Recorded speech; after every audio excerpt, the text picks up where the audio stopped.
දවසේ මම මේ මුල ඉඳලා සාකච්ඡා කරන නිෂ්පාදන කාලය කියන එක හරි අවබෝධයෙන් නැත්තම් තේරුම් ගන්න ඕන. එහෙම තේරෙන්නේ නැත්තම් නැවත නැවත කියන්න. ඒ ටික මම ආය ආය ඔයාට කියලා දෙනවා. පැහැදිලි කියන්නේ. එතකොට මොකද්ද මේ නිෂ්පාදන කාලය කියන එකේ අර්ථය? පුතේ මෙන්න මෙහෙමයි. අපි ආයතනයක් සතු යෙදවුම් වල ස්වභාවය පදනම් කරගෙන අපි මේ නිෂ්පාදන කාලය කියන එක කොටස් දෙකකට බෙදනවා. එකක් තමයි කෙටි කාලය. අපි මේකට කියනවා ෂෝට් රන් කියලා. කෙටි කාලය. අනිත් එකට කියනවා දිගු කාලය. දිගු කාලය. ඒකට අපි කියන්නේ ලෝන් රන් කියලා. මේ නිෂ්පාදන කාලයේ ස්වභාවයන් දෙකක් තියෙනවා. කෙටි කාලය සහ දිගු කාලය. දැන් ගොඩක් අය මීටින් එකෙන් ඉවත් වීගෙන ආය සම්බන්ධ වෙන ගොඩක් මේ සිග්නල් ගැටලු ඇත්තේ මම මේ කීප වතාවක් සම්බන්ධ කරගන්නවා එකම පුද්ගලයෝ. ඉතින් සිග්නල් ප්‍රශ්න තියෙනවා කමක් නැහැ. ඒ නමුත් කොහොම හරි කරලා අල්ලගෙන ඉන්න. ඉතින් හැමෝටම මේ ගැටලු තියෙනවා. දැන් මටත් සමහර විටක මීටින් එක කැන්සල් වෙලාම යනවා සිග්නල් ප්‍රශ්න හින්දා. මොකද ඒක මේ පොදු ප්‍රශ්නයක් පුතේ. ඒක ඔයාට ආවේනික ප්‍රශ්නයක් නෙමෙයි. ඒ නමුත් කෙසේ හෝ සම්බන්ධ වෙලා ඉන්න. දැන් මේ දක්වා කරපු පාඩම් වල මම වීඩියෝ ලෙසන් එකත් ඔයාට දාගෙන යනවා. ඒක අවුල්ල ගන්න බැරි මේ වෙලාවේ සම්බන්ධ වෙච්චි නැති දරුවන්ට ඒකෙන් හරි පාඩම ආවරණය කරගන්න ඕන. මම අද දවසෙත් ඔයාට වීඩියෝ ලෙසන් එකක් දානවා. අද කරන ටිකෙත් වීඩියෝ එක ඉදිරියේදී දානවා. ඒ නිසා මේ හැබැයි ලයිව් සම්බන්ධ වෙන්න. එතකොට තමයි පාඩමේ දෙයක් අල්ලගෙන යන්න හිතෙන්නේ. එහෙම නැතුව ඔය වීඩියෝ එකක් බලද්දී සමහර අවස්ථාවල අපි නවත්ත වෙන මනසකින් එහෙම නෙවෙයි මේ පාඩමේ ඉඳලා පස්සේ අඩුපාඩු හදාගන්න විතරක් වීඩියෝ එකක් බලන්න උත්සාහ කරා. එහෙම නැතුව අල්ලගන්න බැරි වී අමාරු වෙනවා පාඩම. පැහැදිලි නේද? හරි. දැන් අහගන්නකෝ. නිෂ්පාදන කාලය. ඔන්න මං ආයෙසරයක් කියලා දෙනවා. නිෂ්පාදන කාලය කියන එක මේ නිශ්චිත කාලවකවානුවක් පදනම් කරගෙන ඉදිරිපත් කරන සංකල්පයක් නෙවෙයි. ඒ කියන්නේ ලිත් වර්ෂ, කැලෙන්ඩර් වර්ෂ, දින දර්ශන මත පදනම් වෙලා ඉදිරිපත් කරන සංකල්පයක් නෙවෙයි. මේක අපි ඉදිරිපත් කරන්නේ ආයතනයක් සතු නිෂ්පාදන සාධක වෙනස් කිරීමට ගතවන කාලය පදනම් කරගෙන. ඇත්තටම දැන් ආයතනයක් සතු ස්ථාවර සාධක තමයි වෙනස් කරන්න කාලයක් ගත වෙන්නේ. දැන් විචල්්‍ය සාධක අපි ගිය සතියේ කියලා දුන්නා. ආයතනයේ නිමෝං ඒකක ගාන වෙනස් වෙනකොටම වෙනස් වෙනවනේ විචල්්‍ය සාධක. ස්ථාවර සාධක තමයි වෙනස් වෙන්න කාලයක් ගත වෙන්නේ. ඒ නිසා අපි මේ නිෂ්පාදන කාලය කියන එක හඳුනගන්නේ ඇත්තටම ස්ථාවර සාධක වෙනස් වෙන්න ගතවන කාලය පදනම් කරගෙන. ඒ අනුව පුතේ ප්‍රධාන වශයෙන් මේ නිෂ්පාදන කාලයේ ස්වභාවයන් දෙකක් අපි අඳුන ගන්නවා. එකක් තමයි නිෂ්පාදනයේ කෙටි කාලය කියන తত্ত্বය, අනිත් එක නිෂ්පාදනයේ දිගු කාලය කියන අවස්ථාව.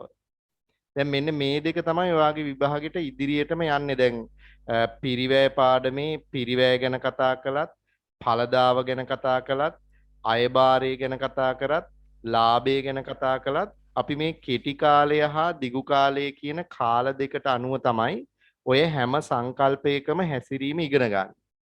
මේ කෙටි කාලය ගැන කතා කරද්දී පුතේ අපිට හැම දෙයකටම සම්බන්ධ වෙන න්‍යායක් තියෙනවා. ඒ තමයි හීනවන පළදා නීතිය. අපි ඉදිරියේදී සාකච්ඡා කරනවා. දිගු කාලයට සම්බන්ධ වෙන න්‍යායක් තියෙනවා.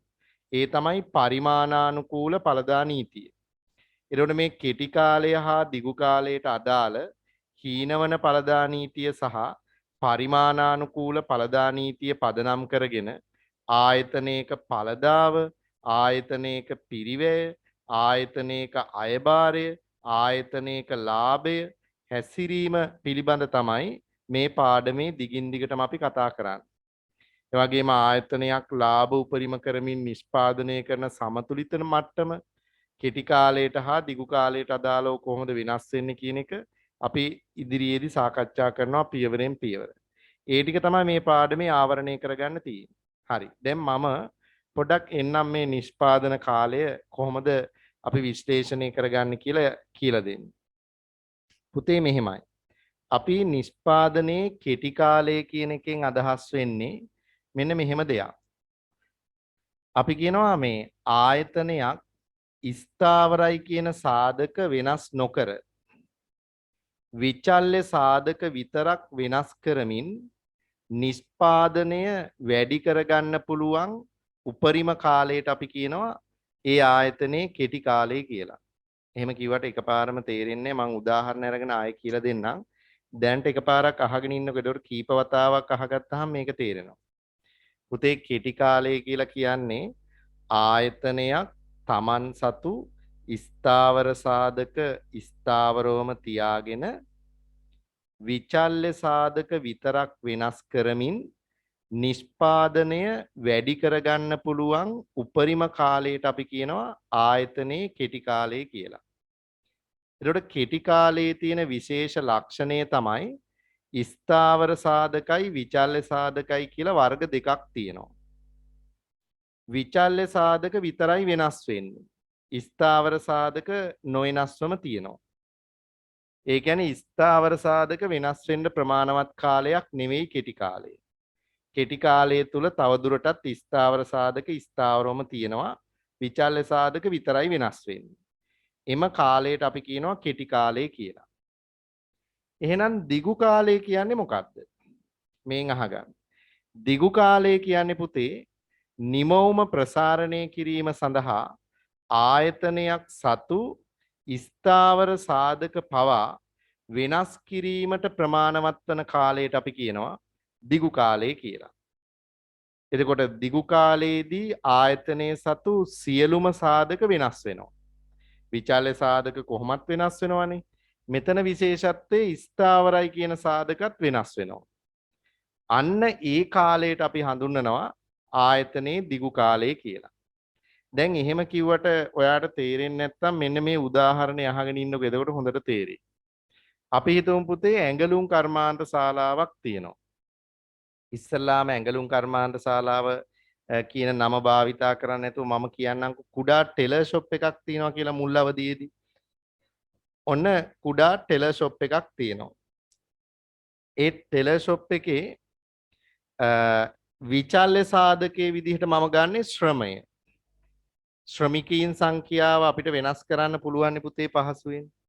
ශ්‍රමය තමයි විචල්්‍ය සාධකේ. මේ තියෙන ආයතනයේ මුළු ඵලදාව. මුළු ඵලදාව නැත්තම් මුළු නිෂ්පාදිතය අපි මේකට කියනවා total product එක TP. ශ්‍රමයට මම L කියලා දැම්මා labor කියලා. දැන් මේ අපිට මේ කුඩා ටෙලර් ෂොප් එකේ ශ්‍රමිකයෝ ගාන කෙටි කාලයක් තුල අපිට වෙනස් කරන්න පුළුවන්. අලුත් ශ්‍රමිකයෙක් වැඩට ගන්න පුළුවන්. හැබැයි මහන මැසින් සංඛ්‍යාව, ගොඩනැගිල්ල ඉඩ ප්‍රමාණය, ගොඩනැගිලි සංඛ්‍යාව, ලී බඩු උපකරණ, තාක්ෂණය අපිට ඕන විදිහට වෙනස් කරන්න පුළුවන්ද? පුළුවන්ද වෙනස් කරන්න? බෑ. මොකද ඒ සඳහා ලොකු පිරිවැයක් දරන්න වෙනවා. ඒවා කෙටි කාලයක් තුල එකපාරම වෙනස් කරන්න බෑ. හැබැයි ආයතනයට අලුතෙන් ශ්‍රමිකයෙක් ගන්න පුළුවන් එකපාරම. ඒ හින්දා අපි ශ්‍රමික සංඛ්‍යාව වෙනස් කරමින් යනවා. හිතන්නකෝ ශ්‍රමිකයෝ දෙන්නෙක් මුලින්ම වැඩට අරගෙන ඉන්නවා. මහන මැසින් දෙකයි තියෙන්නේ. එක කාමරයක් තුල දෙන්නෙක් ඇඳුම් මහනවා. අපි දු මේ ආයතනයේ කමිස විතරයි මහන්නේ කියලා දැනට එහෙම හිතාගන්න. එතකොට මේ දෙන්නට පුළුවන් දවසකට කමිස 4ක් නිෂ්පාදනය කරන්න. දැන් මේ ආයතනයේ හිමිකරු හිතනවා තව ශ්‍රමිකයෙක් වැඩට ගන්න. නිෂ්පාදනය වැඩි වෙයි කියලා හිතලා තව ශ්‍රමිකයෙක් වැඩට ගන්නවා. අපි තුමු තුන්වෙනි ශ්‍රමිකයා වැඩට ගන්නවා.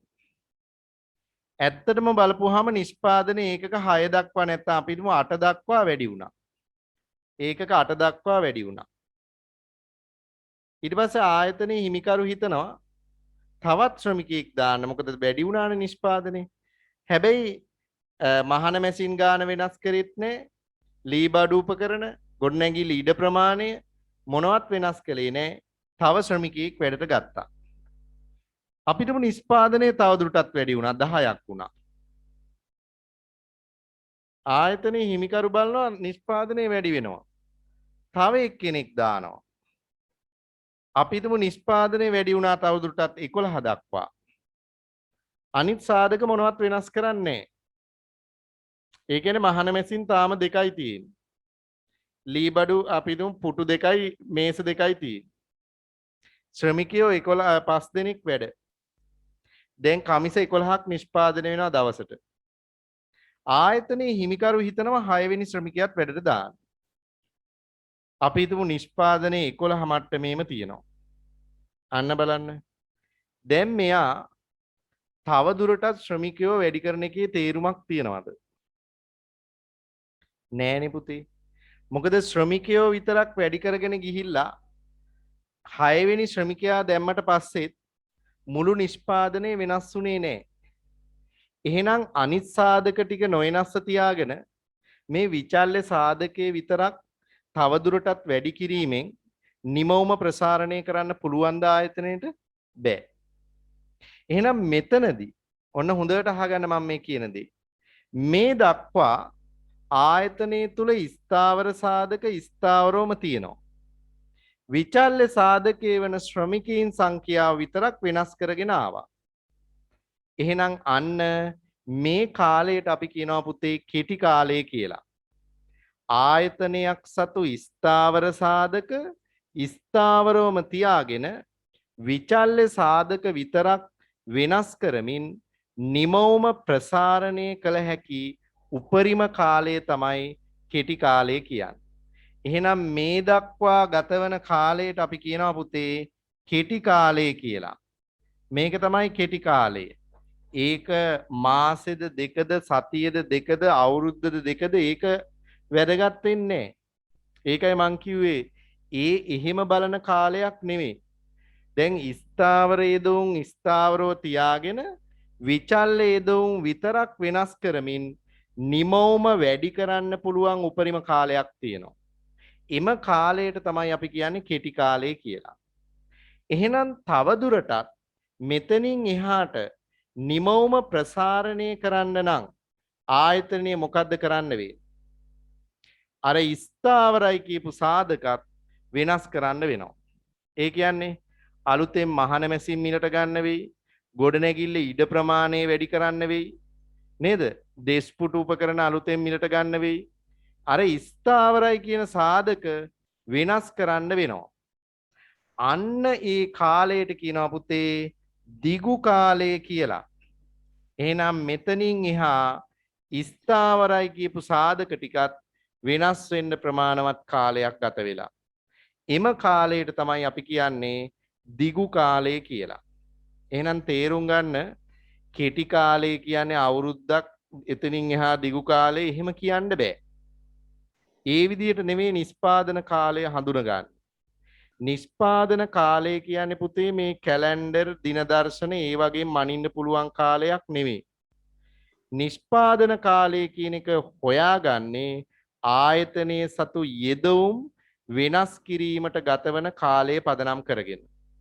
එතනදී නිෂ්පාදන කාලය කියන එකේ ස්වභාවයන් දෙකක් තියෙනවා. එකක් තමයි කෙටි කාලය, අනිත් එක තමයි දිගු කාලය. කෙටි කාලය කියලා කිව්වේ මොකද්ද? ස්ථාවරයි කියන සාධක ස්ථාවරවම තියාගෙන විචල්්‍ය සාධක විතරක් වෙනස් කරමින් නිෂ්පාදනය ප්‍රසාරණය කළ හැකි උපරිම කාලයට අපි කියනවා කෙටි කාලය කියලා. එතකොට කෙටි කාලයේ තියෙන ලක්ෂණය තමයි ස්ථාවර සාධකක් තියෙනවා, විචල්්‍ය සාධකක් තියෙනවා. ස්ථාවර සාධක ස්ථාවරවම තියෙනවා, විචල්්‍ය සාධක විතරක් වෙනස් කරලා නිමවුම ප්‍රසාරණය කරගෙන යනවා. අන්නේ උපරිම කාලයට අපි කියනවා පුතේ කෙටි කාලය කියලා. එහෙනම් දිගු කාලය කියන්නේ මොකක් වෙන්න ඕනද? අපි කියනවා ආයතනයක නිමවුම ප්‍රසාරණය කිරීම සඳහා ආයතනයේ සතු ස්ථාවර සාධක පවා වෙනස් කිරීමට ගතවන වෙනස් කිරීමට ප්‍රමාණවත් වන කාලයට අපි කියනවා ආයතනයේ දිගු කාලය කියලා. එතකොට දිගු කාලය කියන නිෂ්පාදන කාලය තුල ස්ථාවරයි කියන සාධකත් වෙනස් වෙන නිසා සියලු සාධක විචල්්‍ය සාධක බවට පත් වෙනවා. එම කාලයට කියනවා අපි පුතේ දිගු කාලය කියලා. දැන් තේරුණාද එතකොට කෙටි කාලයයි දිගු කාලයයි අතර වෙනස අවබෝධ කරගන්න ඇති. එහෙනම් කෙටි කාලයේදී මොකද වෙන්නේ? ස්ථාවර සාධක ස්ථාවරව තියාගෙන විචල්්‍ය සාධක විතරක් වෙනස් කරලා නිෂ්පාදනය කරන කාලය. හැබැයි ඒක හැමදාම කරන්න බෑ. යම් නිශ්චිත තැනකින් පස්සේ ස්ථාවර සාධක වෙනස් කරන්න වෙනවා අපිට. නැත්තම් නිමෝම ප්‍රසාරණය කරන්න බෑ. ආන් එතෙන් එනකන් කෙටි කාලය. එතනින් පස්සේ අර ස්ථාවර සාධකත් වෙනස් කරන්න වෙන කාලයට අපි කියනවා මොකද්ද? දිගු කාලය කියලා. දැන් තේරෙනවද මම පුතාලට? හරි.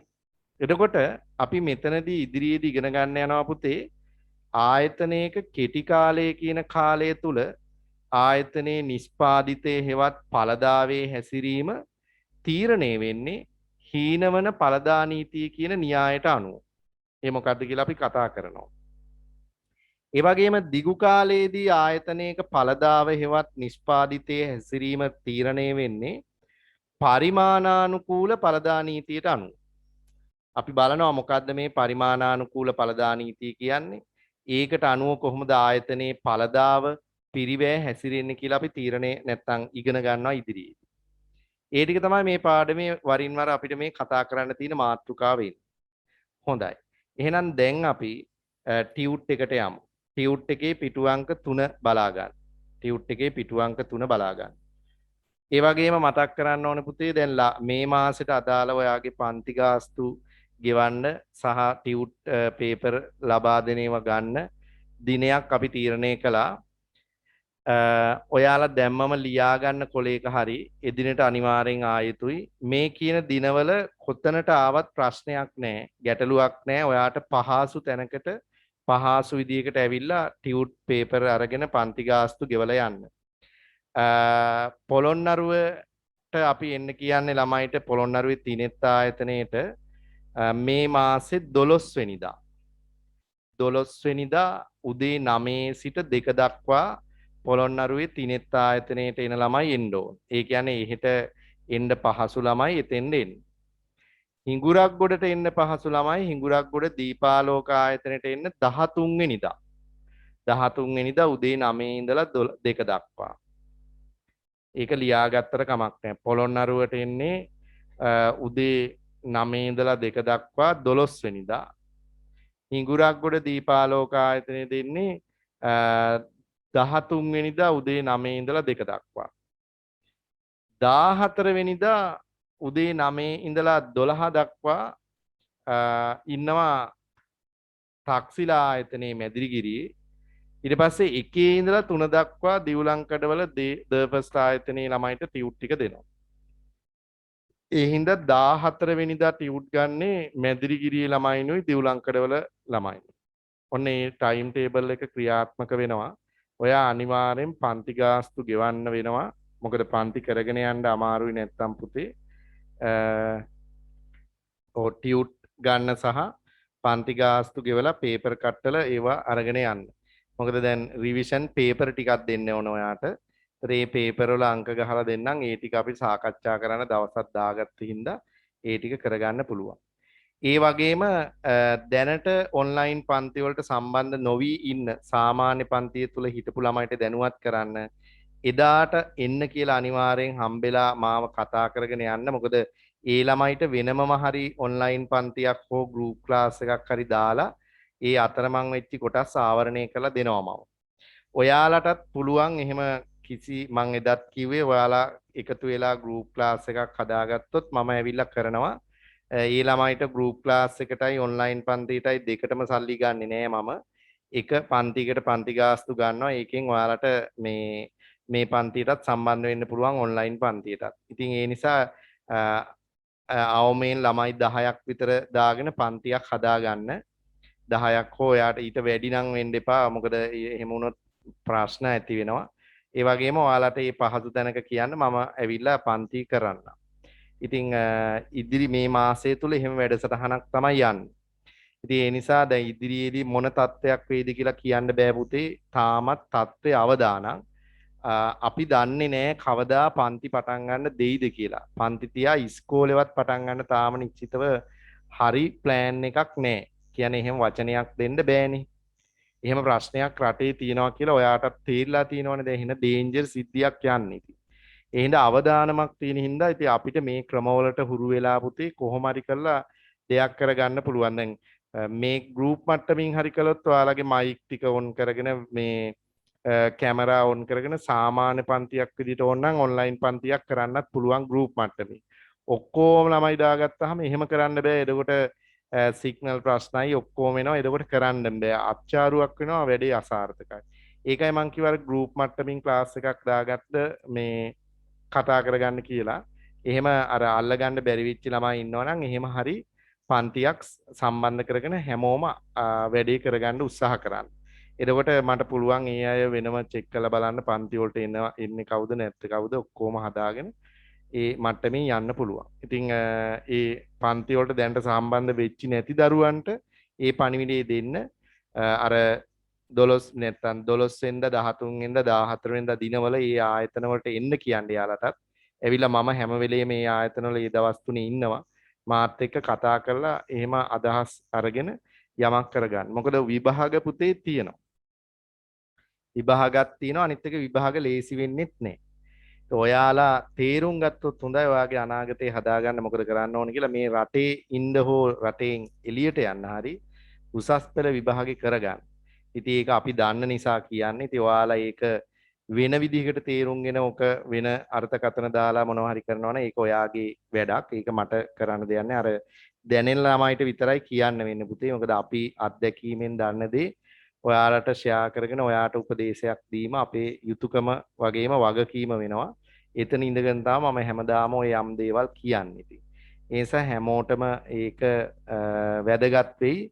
හරි අවබෝධයෙන් තේරුම්ගෙන ඉගෙන ගන්න. මොකද මම මේ පුළුවන් තරම් හිමීට තමයි මේ පන්තිවල උගන්වන්නේ. ඒකයි දවස් දෙකක් උගන්වන්න දාගත්තේ තියරි. අපි සාමාන්‍ය පන්තියක් තුල එහෙම කරෙත් නැහනේ. ඒ වුණාට ඔන්ලයින් පන්තිය තුල එහෙම කරන්නේ හිමීට ලොකු වැඩසටහනක් යන්න ඕන නිසා. ඒ නිසා මේ ඒකෙන් ප්‍රයෝජනයක් ගන්න උත්සාහ කරා. හරිනේ? රයිට්. එතකොට අපි ගමු පුතේ වාගේ ටියුට් එකේ පිටු අංක 3 එතන බලාගන්න නිෂ්පාදන කාලය කියලා මාතෘකාවක් තියෙනවා. ප්‍රොඩක්ෂන් ටයිම් එක. නැත්තම් ප්‍රොඩක්ෂන් රන් එක. නිෂ්පාදකයෙකුට යෙදවුම් වෙනස් කිරීමට ගතවන කාලය මත නිෂ්පාදන කාලය අදියර දෙකක් යටතේ වෙන් කළ හැකිය. එක කෙටි කාලය, දෙක දිගු කාලය. එතන කියනවා මෙම බෙදාවෙන් කිරීම නිශ්චිත ලිත් වර්ෂයකට හෝ ගිණුම් වර්ෂයකට හෝ දින දර්ශනයකට අනුව තීරණය කෙරෙන ප්‍රභේදයක් නොව විවිධ නිෂ්පාදන ශේස්ත්‍රයන්ට අදාළ තාක්ෂණය මත තීරණය වන සාධකයක් වේ. ඒ කියන්නේ පුතේ තාක්ෂණය අනුව තමයි සම්පත් වෙනස් කිරීම නැත්නම් අර යෙදවුම් වෙනස් කිරීමේ කාලය තීරණය වෙන්නේ. ඒ හින්දා තාක්ෂණයේ පදනම් කරගෙන කෙටි කාලයේ දිගු කාලයේ වෙනස් වෙන්න පුළුවන්. උදාහරණයක් දීලා තිනවා ඔයාට නිෂ්පාදන ක්‍රියාවලිය සරල උපකරණ හා තාක්ෂණයේ යොදාගෙන සිදු කරයි නම් ස්ථාවර යෙදවුම් වෙනස් කිරීම මාස කීපයක් වැනි කාලයක් තුලදී වුවද සිදු කළ හැකිය. එහෙත් සංකීර්ණ නිෂ්පාදන ක්‍රියාවලියකදී ස්ථාවර යෙදවුම් වෙනස් කිරීමට වසර ගණනාවක් ගත විය හැකිය. දැන් ඔතන මම නිෂ්පාදනයේ කෙටි කාලයයි දිගු කාලයයි හඳුන්වන්නේ නැහැ. ඒ දෙක වෙනම පුළුල්ව පසුව සාකච්ඡා කරනවා. දැන් ඔයා ගත්තොත් එහෙම ඔයාගේ පිටු අංක 5 කෙටි කාලය ගැන කියලා තියෙන 5 නෙමෙයි 4 කෙටි කාලය හඳුන්වලා ඒක පදනම් වන සාධක ඔක්කොම තියෙනවා.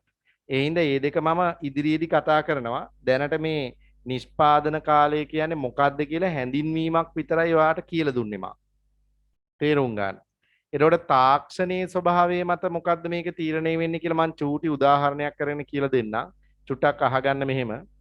පුතේ දැන් අපි නිෂ්පාදන ක්‍රියාවලිය තුල ඊටා සරල තාක්ෂණයේ භාවිතා කරනවා නම් සරල උපකරණ භාවිතා කරනවා නම් ඒවා ඉක්මනින් වෙනස් කරන්න අපිට හැකියාවක් තියෙනවා. හැබැයි අපි භාවිතා කරන්නේ ඊටා සංකීර්ණ දියුණු තාක්ෂණේ නම් ඊටාම පිරිවැය අධික තාක්ෂණයක් නම් භාවිතා කරන්න අපිට එකපාරම මේ තාක්ෂණය වෙනස් කරන්න බෑ. ලොකු පිරිවැයක් දරන්න වෙනවා. ඊටා දිගු කාලයක් ගත වෙනවා. මම උදාහරණයක් ගත්තොත් මෙහෙම. දැන් පුතේ ඇඟලුම් ආයතනයක මහන මැසිමක් කියන්නේ මහා ලොකු තාක්ෂණයක් නෙමෙයි. ඇත්තටම දැන් තියෙන දියුණු තාක්ෂණයත් එක්ක ගත්තාම මහන මැසිම කියන්නේ සරල මට්ටමේ තාක්ෂණික උපකරණයක්. ඒ වගේම මහන මැසිමක් ගන්න මහා ලොකු වියදමක් යන්නේත් නෑ. උපරිම ලක්ෂයක් වගේ වියදමක් ඇතුළට ගන්න පුළුවන් වෙයි.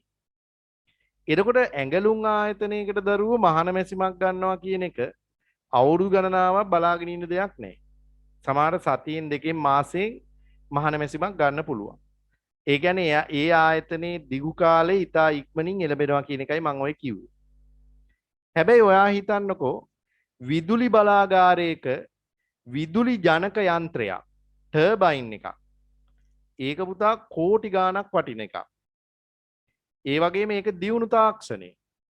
ඒ වගේ එකක් අපිට ගන්න පුළුවන් වේද සතියින් දෙකකින්? බෑනේ පුතා. ඊට අවුරුදු ගාණක් සමහරට බලාගෙන ඉන්න වෙනවා. මාස ගාණක් බලාගෙන ඉන්න වෙනවා.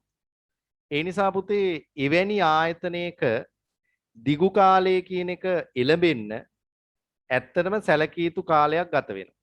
ඒ කියන්නේ ඉතා ඉක්මනින් එවැනි ආයතනයක දිගු කාලය කියන එක එළඹෙන්නේ නැහැ. ඒ නිසා අපි සලකනවා ඇඟලු නැත්තම් සරල තාක්ෂණයේ භාවිතා කරන තැනක දිගු කාලය කියන එක ඉතා ඉක්මනින් එළඹෙන්න පුළුවන්. මේ සංකීර්ණ දියුණු තාක්ෂණයේ භාවිතා කරනවා නම් දිගු කාලය කියන එක එළඹෙන්න සැලකිය යුතු කාලයක් ගත වෙනවා. ඒකයි ඔය නෝට් එකේ මම ඉදිරිපත් කරලා තියෙන්නේ. පැහැදිලි කියලා හිතනවා මම.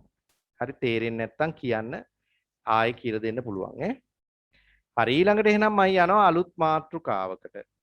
ඒ තමා පුතේ නිෂ්පාදන ශ්‍රිතය. ටිකෙන් ටික ඉගෙන ගන්නේ. හොඳට අහගෙන ඉන්න.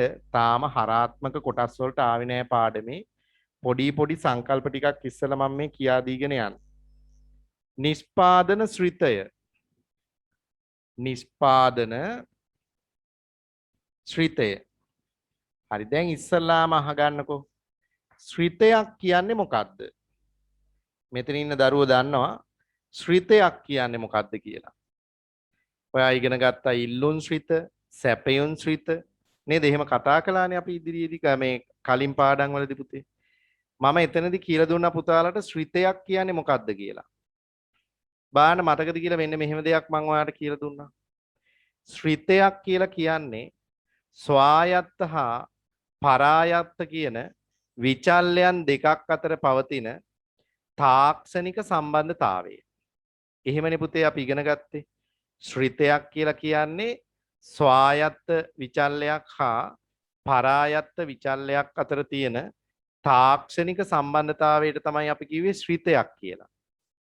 එතකොට මේ නිෂ්පාදන ශ්‍රිතය කියන එක තුලත් ස්වායත්ත විචල්ය හා පරායත්ත විචල්ය අතර තියෙන තාක්ෂණික සම්බන්ධතාවයේ නිරූපණය කිරීමක් වෙනවා. දැන් අපි බලමු කොහොමද මේ නිෂ්පාදන ශ්‍රිතේ මූලික අවදි ඉදිරිපත් කරන්නේ. අපි Q කියනවා පුතේ නිමවුමට. මේ නිමවුම කියන එක තමයි පරායත්ත විචල්ය. මේක රඳා පවතින බව තමයි මේ F කියන එකෙන් පෙන්වන්නේ ෆන්ක්ෂන් එක. එහෙනම් මොනවා මතද? නිෂ්පාදන සාධක හෙවත් යෙදවුම් මත. එහෙනම් මේ ශ්‍රිතයේ යෙදවුම් තමයි ස්වායත්ත විචල්ය. නිමවුම තමයි පරායත්ත විචල්ය. එහෙනම් මේ නිෂ්පාදන ශ්‍රිතයෙන් පෙන්වන්නේ යෙදවුම් හා නිමවුම් අතර තියෙන තාක්ෂණික සම්බන්ධතාවය. ඒකට තමයි අපි කියන්නේ නිෂ්පාදන ශ්‍රිතය කියලා. පුතේ මේ නිෂ්පාදන ශ්‍රිතය අපි තව ටිකකින් ඉගෙන ගන්නවා. නිෂ්පාදන කාලය අනුව ක්‍රම දෙකකට ඉදිරිපත් කරන්න පුළුවන්. ඒකට හේතුව තමයි කෙටි කාලයේදී යෙදවුම් වල ස්වභාවයන් දෙකක් තියෙනවා. සමහර සාධක ස්ථාවර සාධක විදිහට තියෙනවා. තවත් සමහර සාධක විචල්්‍ය සාධක විදිහට තියෙනවා. ඒ නිසා යෙදවුම් වල ස්වභාවයන් දෙකක් කෙටි කාලයේ තියෙන හින්දා නිෂ්පාදන ශ්‍රිතේ ඉදිරිපත් කරන විදිය වෙනස්. නමුත් දිගු කාලයේදී ස්ථාවරයි කියලා සාධක විශේෂයක් නැහැ. ඒ වෙලාවේ ස්ථාවර සාධක ටිකත් වෙනස් වෙනවා. ඒ නිසා සියලු සාධක විචල්්‍ය සාධක ගොඩේ තමයි තියෙන්නේ. ඒ නිසා දිගු කාලයේදී නිෂ්පාදන ශ්‍රිතය තුල යෙදවුම් විදිහට තියෙන විචාල සාධක විතරයි. එහෙනම් බලන්න කෙටි කාලයයි දිගු කාලයයි දෙකේ නිෂ්පාදන ශ්‍රිතයේ ස්වභාවය වෙනස් වෙන්න පුළුවන් යෙදවුම් වල ස්වභාවය වෙනස් වෙන හින්දා. ඒ හින්දා අපි නිෂ්පාදන ශ්‍රිතයත් කෙටි කාලයයි දිගු කාලයයි කියන කාල දෙකට අදාළව ස්වරූප දෙකකින් ඉගෙන ගන්නවා. ඒක අපි ඉදිරියේදී සාකච්ඡා කරනවා. හරි එහෙනම් බලා ගන්න මම පුතාලා තුන්වෙනි පිටුවේ නිෂ්පාදන ශ්‍රිතේ කියන මාතෘකාව යටතේ මෙහෙම නෝට් එකක් ලියා ගන්න. අපි ලියමු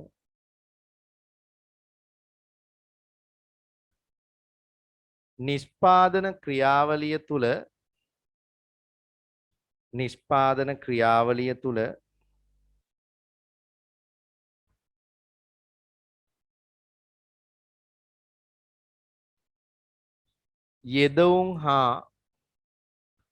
යෙදවුම් හා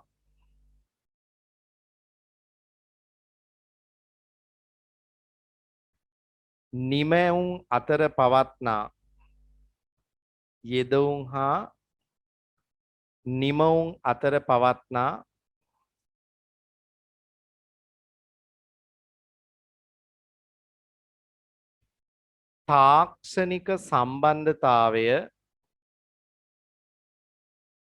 තාක්ෂණික සම්බන්ධතාවය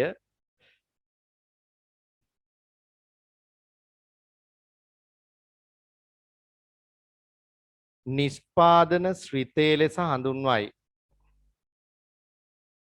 තාක්ෂණික සම්බන්ධතාවය නිෂ්පාදන ශ්‍රිතේ ලෙස හඳුන්වයි. නිෂ්පාදන ශ්‍රිතේ ලෙස හඳුන්වයි. පහලින් කියනවා මෙහෙම එනම් කිසියම් යෙදවුම් ප්‍රමාණයකින් ලබාගත හැකි උපරිම නිමවුම හෝ කිසියම් නිමවුමක් බිහි කිරීම සඳහා අවශ්‍ය අවම යෙදවුම් ප්‍රමාණය මේ මගින් නිරූපණය කරයි.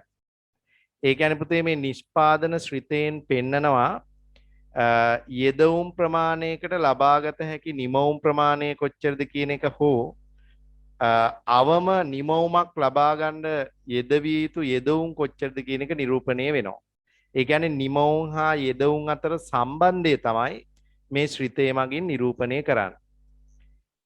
මෙහිදී අවධාරණය කළ යුතු වැදගත් කරුණ වන්නේ නිෂ්පාදන ශ්‍රිතයකින් ප්‍රකාශ කරන සම්බන්ධය එම ශ්‍රිතයට අදාළ ශිල්ප ක්‍රමයේ මත රඳා පවතින බවත් එම ශිල්ප ක්‍රමයේ වෙනස් වන විට යෙදවුම් හා නිමවුම් අතර පවතින සම්බන්ධතාවයේ වෙනස් වන බවත්ය.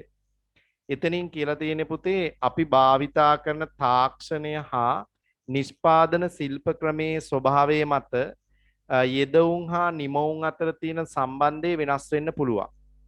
ඒ නිසා නිෂ්පාදන ශ්‍රිතේ වෙනස් වෙන්න බලපානවා ආයතනයේ නිෂ්පාදන ක්‍රියාවලිය සඳහා භාවිතා වන ශිල්ප ක්‍රමය තාක්ෂණය මොකක්ද කියන කාරණේ. හොඳයි. අපි යමු පිටු අංක 4ට. ඒකේ කියනවා මම ඔයාට කියලා දීපු දෙයම නිෂ්පාදකයෙකුට යෙදවුම් වෙනස් කිරීමට ගතවන කාලය මත නිෂ්පාදන ක්‍රියාවලිය අදියර දෙකක් යටතේ වෙන් කරගත හැකි වේ. ඔන්න මම අර අදියර දෙකට එන්න හදන්නේ දැන්. එතන පුතේ පළවෙනි හිස්තැනේ ලියන්න නිෂ්පාදනයේ කෙටි කාලය. එහෙම නැත්නම් කෙටි කාලීන නිෂ්පාදන ක්‍රියාවලිය.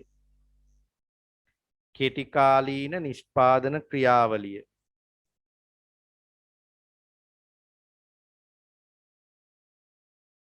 කෙටි කාලීන නිෂ්පාදන ක්‍රියාවලිය. දෙක ලියා ගන්න පුතේ දිගු කාලීන නිෂ්පාදන ක්‍රියාවලිය.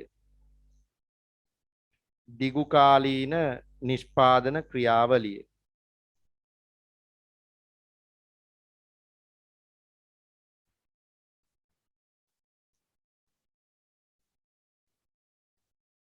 දිගු කාලීන නිෂ්පාදන ක්‍රියාවලිය.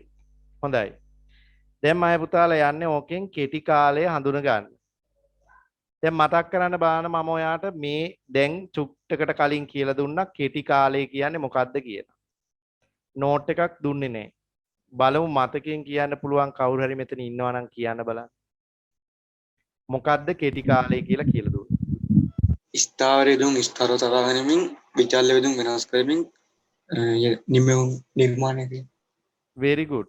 ස්ථාවර යෙදවුම් නොවෙනස්ව තියාගෙන විචල්්‍ය යෙදවුම් පමණක් වෙනස් කරමින් නිෂ්පාදනයේ නිරත විය හැකි උපරිම කාලයට අපි කියනවා කෙටි කාලය කියලා. බලන්න මං හිතනවා අනිත් අයගේ තොලු ගෙඩිය එක තියෙනවා කියලා. මොකද පුතේ උගන්වනවා කියන්නේ ලියනවා කියන එක නෙමෙයි. මතක තියාගන්න ගොඩාක් ළමයිට ගොඩ යාමට ලොකුම ප්‍රවණතාවයේ තියෙන මතක ශක්තිය තියෙන කෙනා තමයි ටක් ගාලා අල්ලගෙන යන්නේ. සමහර ළමයි ඉන්නවා පුතේ නෝට් එකේ කොළ කෑල්ලක්වත් නැහැ විභාගෙ ලඟ වෙද්දි සමහර විට. හැබැයි ඒ තුනක් දානවා. අපි එහෙම අත්දැකීම් විඳලා තිනවා කැම්පස් එකේදී. අපිත් එක්ක හිටපු සමහර යාළුවෝ ඉඳලා තිනවා නෝට් ලියන්නේ ලෙක්චර් එකට ගිහිල්ලා ඔහි අහගෙන ඉඳලා එනවා එන්න. හැබැයි A+A තියෙන්නේ විභාගෙට ෆස්ට් ක්ලාස් සෙකන්ඩ් අපර් එව්වා තියෙන්නේ. ඒ කියන්නේ ඒ අය තමයි අර මීටර් කියන්නේ ගොඩක් දුරට ඒ වගේ පුජ්‍යලයෝ. ඉතින් මම කියන්නේ උප්පත්තියෙන් එහෙම බිහිවන කට්ටිය ඊටාම අතලොස්සයි ඉන්නේ. හැබැයි ඔයා ඉන්න කාලය තුල ඔයාගේ මොලේ එහෙම වර්ධනය කරගන්න පුළුවන් ඔයාට. උවමනාව තියනවා නම්. ඒ අනවශ්‍ය දේවල් නොකර ඒ අදාළ දේ විතරක් ඔලුවට දාගන්න මිනිස්සුන්ට ඒ ධාරණ ශක්තිය තියෙනවා. හොඳට මතක තියාගන්න හැම තිස්සෙම පාඩම් කරන්නෙකු බවට පත් වෙන්න එපා පුතේ. ඔයාලගේ භාෂාවෙන් කිව්වොත් අර පොත්ගුල්ලෝ බවට පත් වෙන්න එපා. විභාග ලියන්න තමන් මතක ශක්තියෙන් ඒ ඉගෙනගත්ත දේවල් තර්ක බුද්ධියෙන් අවබෝධ කරගෙන එහෙම විභාග ලියන්න පුරුදු වෙන කෙනෙක් වෙන්න බලන්න.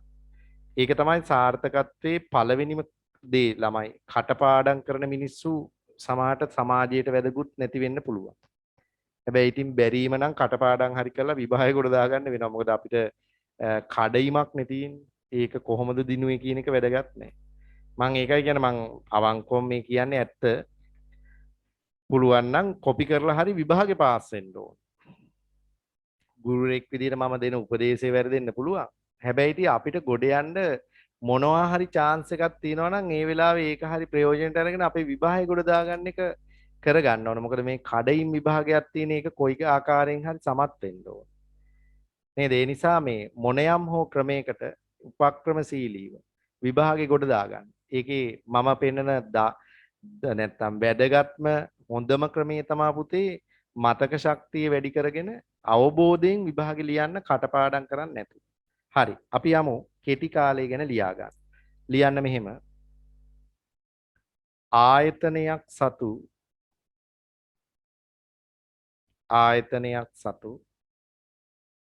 ස්ථාවර යෙදවුම්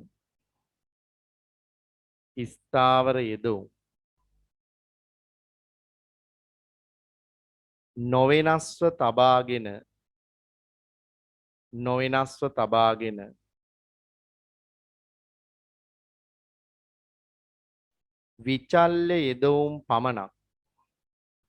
විචල්්‍ය යෙදවුම්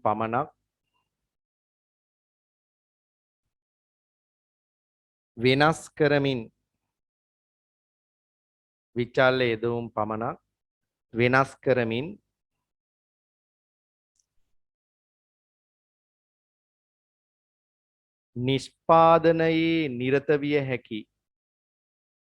නිෂ්පාදනයේ නිරත විය හැකි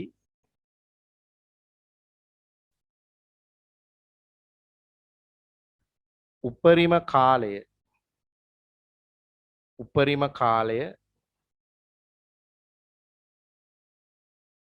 කෙටි කාලය වේ.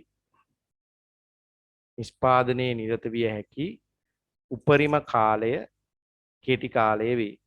හරි. බලා ගන්න පහලින් කෙටි කාලයේ තුලදී ඇතැම් යෙදවුම් ස්ථාවරව පවත්වා ගනිමින් නිමවුම සමග වෙනස් කළ හැකි යෙදවුම් පමණක් වැඩි කරමින් නිෂ්පාදනය කරයි. ඒ අනුව කෙටි කාලයේදී ස්ථාවර සහ විචල්්‍ය සාධක යන දෙවර්ගයම දක්නට ලැබේ. කෙටි කාලයේ ලෙස සැලකෙන කාලය තුලදී නිෂ්පාදන ක්‍රියාවලිය සිදු කරන්නේ ආයතනයක් තාක්ෂණය, ගොඩනැගිලි, යන්ත්‍රෝපකරණ වැනි ස්ථාවර යෙදවුම් එලෙසම පවත්වා ගනිමින් ශ්‍රමය, අමුද්‍රව්‍ය වැනි විචල් යෙදවුම් පමණක් වැඩි කර ගනිමින්ය. අම්බලන් එතන කියන දේ කෙටි කාලයේදී පුතේ ස්ථාවරයි කියන සාධක ස්ථාවරවම තියාගෙන විචල්්‍ය සාධක විතරක් වෙනස් කරමින් අපි නිෂ්පාදනය කරන්න උත්සාහ කරනවා. එතනදී ආයතනයක් සතු තාක්ෂණය, යන්ත්‍රෝපකරණ, ගොඩනැගිලි නේද? ලීබඩු උපකරණ වගේ අර ස්ථාවර සාධක එලෙසම තියාගෙන ශ්‍රමය, අමුද්‍රව්‍ය, යන්ත්‍ර කාලය වැනි විචල්්‍ය සාධක විතරක් වෙනස් කරමින් නිෂ්පාදනය සිදු කරනවා. එම කාලය තමයි අපි කෙටි කාලය කියලා හඳුනගන්නේ. පැහැදිලිද පුතේ? හරි. දැන් මෙන්න මේ කියන දේ ගොඩාක් වටිනවා. මේකට තරු ලකුණු දාගන්න නැත්නම් හයිලයිට් කරගන්න මේ කාරණා තුන. කෙටි කාලීන නිෂ්පාදන ක්‍රියාවලිය පදනම් වන උපකල්පන තුනක් තියෙනවා. මේවා අහනවා පුතේ විභාගෙට. ඍජුවම අහනවා. කෙටි කාලය තුලදී අපි පදනම් කරගන්න උපකල්පන මොනවාද? කෙටි කාලීන නිෂ්පාදන ක්‍රියාවලිය මත පදනම් වන ප්‍රධාන උපකල්පන තුනක් තියෙනවා. පුතේ එකක් තමයි අපි කියනවා ස්ථාවර සාධක නොවෙනස්ව පවත්නා බව. අපි කෙටි කාලයේදී හිතනවා උපකල්පනය කරනවා ස්ථාවර සාධක වෙනස් කරන්නේ.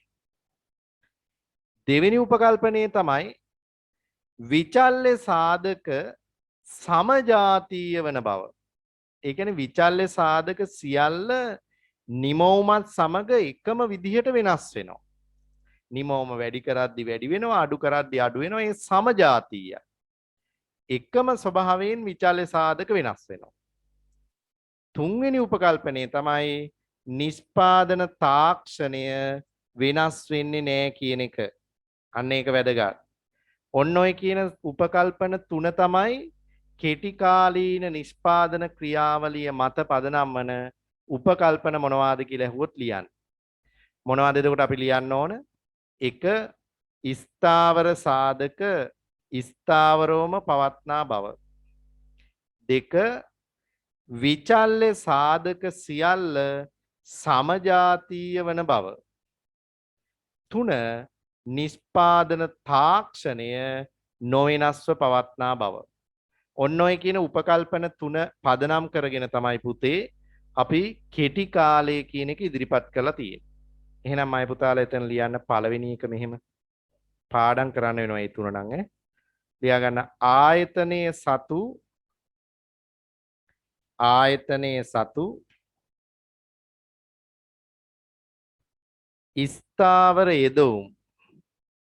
ස්ථාවර යෙදවුම්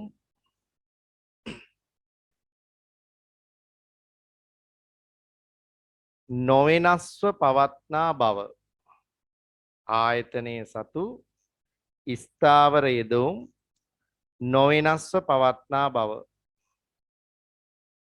උපකල්පන යටතේ ලියන්නේ පිටු අංක 4 අපි ඉන්නේ. උපකල්පන 3 ලියන්න. ආයතනයේ සතු ස්ථාවර යෙදවුම් නොවෙනස්ව පවත්නා බව. දෙවෙනි උපකල්පනය ලියන්න සියලුම විචල්්‍ය සාධක නැත්නම් සියලුම විචල්්‍ය යෙදවුම්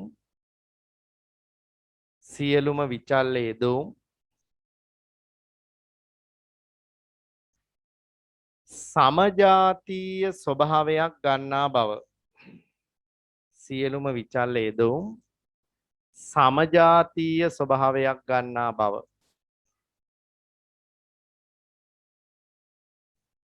සමජාතීය ස්වභාවයක් ගන්නා බව.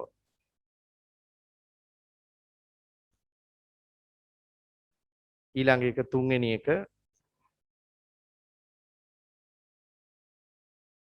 එක ලියන්න. නිෂ්පාදන තාක්ෂණය නොවෙනස්ව පවතින බව.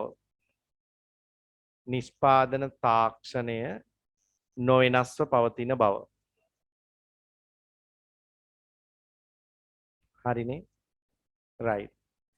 හරි. ඊළඟට ඔයාගේ මාතෘකාව තියෙනවා පුතේ කෙටි කාලීන නිෂ්පාදන ශ්‍රිතය ගැන. එතන ඔයාටමයි යමක් කියලා දෙන්න ඕන. දැන් ඔයා දැනටමත් ඒක දන්නවා. මොකද්ද මේ කෙටි කාලීන නිෂ්පාදන ශ්‍රිතය කියන්නේ මොකද්ද ඒකේ තියෙන මේ වෙනස කියලා අපි අවබෝධ කරගමු. දැන් මම පුතාලා මෙහෙ බලන්න. කෙටි කාලීන නිෂ්පාදන ශ්‍රිතය තුල තියෙන විශේෂත්වය තමයි යෙදවුම් වල ස්වභාවයන් දෙකක් තියෙනවා පුතේ. අපි ඉස්සල්ලාම බලමු මේ කෙටි කාලීන නිෂ්පාදන ශ්‍රිතය ඉදිරිපත් කරන්නේ කොහොමද කියලා. කෙටි කාලීන නිෂ්පාදන ශ්‍රිතය අපිට ඉදිරිපත් කරන්න පුළුවන් Q රඳා පවතිනවා වරහන් ඇතුලේ V1, V2 තිත්පේලියක් Vn, F මේ බලන්න මේ මොකද්ද කියලා. දැන් පුතේ මේ Q කියන්නේ නිමවුම. Q කියන්නේ නිමවුම. මෙතන F කියන්නේ ෆන්ක්ෂන් එකක් කියන එකනේ රඳා පවතින බව. V කියන්නේ විචල්්‍ය සාධක. V කියන්නේ පුතේ විචල්්‍ය යෙදවුම්. විචල්්‍ය යෙදවුම් variable factor. F කියන්නේ ස්ථාවර යෙදවුම් fixed factor. ස්ථාවර යෙදවුම්. ස්ථාවර යෙදවුම්. එතකොට මේ ශ්‍රිතයෙන් පෙන්නනවා ප්‍රධාන සාධක වර්ග දෙකක් තියෙනවා. එක සාධකයක් ස්ථාවර සාධක, අනිත් එක විචල්්‍ය සාධක. ඇයි මේ V1 V2 තිත්පේලියක් Vn කියලා දාලා තියෙන්නේ? ඒ කියන්නේ විචල්්‍ය සාධක වෙනස් වෙනවා. ඒවා V1 V2 කියලා දාලා තියෙන්නේ ඒවා සමජාතීයයි. ඒකයි V අකුරෙන් දාලා තියෙන්නේ. සමජාතීය වන සාධක කීපයක් තියෙනවා. අමුද්‍රව්‍ය, ශ්‍රම කාලය, යන්ත්‍ර කාලය, ඒ ඔක්කොම විචල්්‍ය යෙදවුම්. ඒවා තමයි මේ Vn දක්වා පෙන්නලා තියෙන්නේ. F කියන සාධකය වෙනස් වෙන්නේ නැහැ. ඒකයි එකක් දාලා තියෙන්නේ. ඒක ස්ථාවරව තියෙනවා කියලා අපි ලියන්න ඕන. එහෙනම් මේ විදිහට තමයි පුතේ අපි කෙටි කාලීන නිෂ්පාදන ශ්‍රිතය සංකේතවත් කරන්නේ. හරි ඉස්සලාම අපි නෝට් එකට යමු. නෝට් එකේ බලා ගන්න මොකද්ද කියලා තියෙන්නේ කියලා. අපිට කෙටි කාලීන නිෂ්පාදන ශ්‍රිතය සම්බන්ධයෙන් මොකද්ද කියලා තියෙන බලන්න. අපිට කියනවා හැමෝම බලා ගන්න පිටු අංක 4ට එන්න අහපව්. පිටු අංක 4 කෙලවරටම එන්න. ඒකේ කියනවා යම් නිශ්චිත අවස්ථාවක ස්ථාවර යෙදවුම් නොවෙනස්ව පවතිද්දී විචල්්‍ය යෙදවුම් හා මුළු නිමවුම් ප්‍රමාණය අතර පවත්නා තාක්ෂණික සම්බන්ධතාවය කෙටි කාලීන නිෂ්පාදන ශ්‍රිතය නම් වේ. ඔන්න විභාගෙට ඇහුවොත් ප්‍රශ්නයක් කෙටි කාලීන නිෂ්පාදන ශ්‍රිතය කියන්නේ මොකක්ද කියලා අපි කියන්න ඕන. නිශ්චිත අවස්ථාවකදී ආයතනයක් සතු ස්ථාවර සාධක නොවෙනස්ව තබාගෙන විචල්්‍ය සාධක පමණක් වෙනස් කරමින් නිෂ්පාදනයේ නිරත වන විට යෙදවුම් හා නිමවුම් අතර පවතින තාක්ෂණික සම්බන්ධය තමයි කෙටි කාලීන නිෂ්පාදන ශ්‍රිතය කියලා කියන්නේ. ඒක ඉදිරිපත් කරන්න කිව්වොත් මේ විදිහට ලියලා පෙන්නනවා. එහෙනම් ඔයාගේ පිටු අංක 5ට ගිහිල්ලා අර මුදුනෙන්ම කොටුවේ මේ ශ්‍රිතේ ලියා ගන්න පුතේ.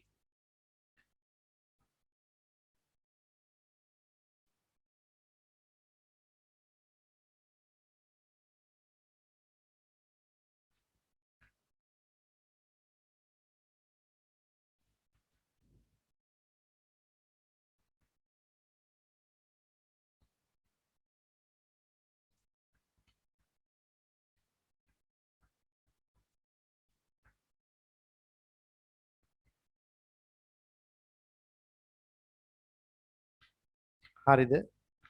right. පුතේ දැන් මෙතන තව දෙයක් ඔයාට කියලා දෙන්න ඕන.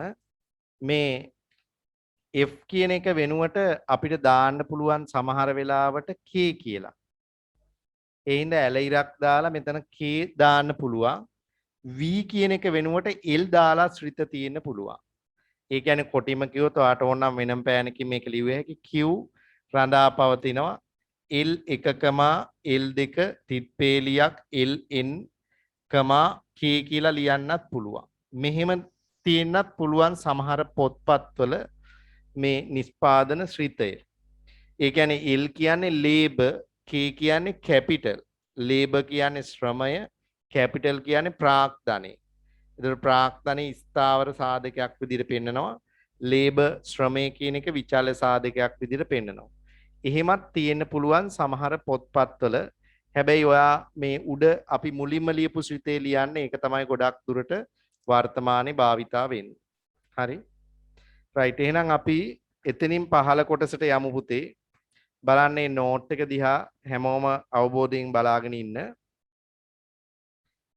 නිෂ්පාදනය සඳහා යොදා ගන්නා යෙදවුම් අතුරින් ප්‍රාග්ධනයේ ස්ථාවරව පවත්වා ගනිමින් විචල්්‍ය යෙදවුම් වන ශ්‍රමය පමණක් වෙනස් කරන විට නිමෝම වෙනස් වන ආකාරය ඉහත ශ්‍රිතේ නිරූපණය කරයි. කෙටි කාලයේදී සමහර යෙදවුම් ස්ථාවරවම තබාගෙන විචල්්‍ය යෙදවුම් පමණක් වැඩි කරන විට මුළු නිමවුම් ප්‍රමාණය වෙනස් වන සුවිශේෂී ආකාරය හීනවන ඵලදා නීතිය ලෙස හඳුන්වයි. ඒක අපි වෙනම සාකච්ඡා කරන මාතෘකාවක්. ඒ නිසා එතනදී මම හීනවන ඵලදා නීතිය ගැන ඔතනින් එහාට කියලා දෙන්නේ නැහැ. මෙන්න මෙහෙම දෙයක් මතක තියාගන්න. මේ කෙටි කාලයේදී ආයතනයක නිමවුම හැසිරෙන රටාව තීරණය වෙන්නේ හීනවන ඵලදා නීතිය පදනම් කරගෙන. තේරුණාද? ඒ හීනවන ඵලදා නීතිය කියන්නේ මොකක්ද කියන එක අපි තව දින කීපයකින් ඉදිරියේදී සාකච්ඡා වෙනවා.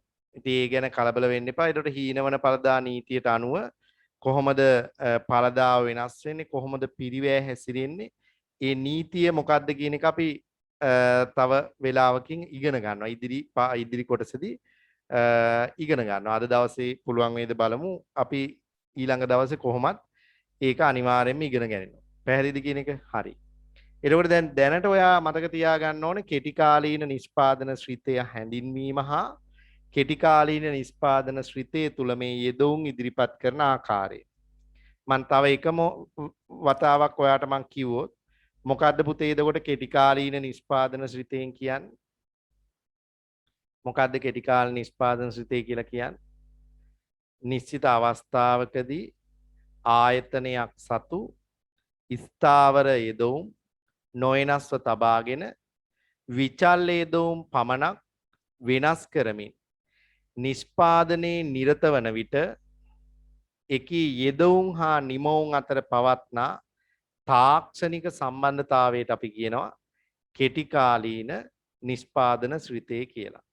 තේරුණාද? ඒකට කෙටි කාලීන නිෂ්පාදන ශ්‍රිතයට අනුව ආයතනයක කෙටි කාලයේදී ඵලදාව හෙවත් නිෂ්පාදිතයේ හැසිරීම තීරණය වන රටාවට අපි කියනවා හීනවන ඵලදා නීතිය කියලා.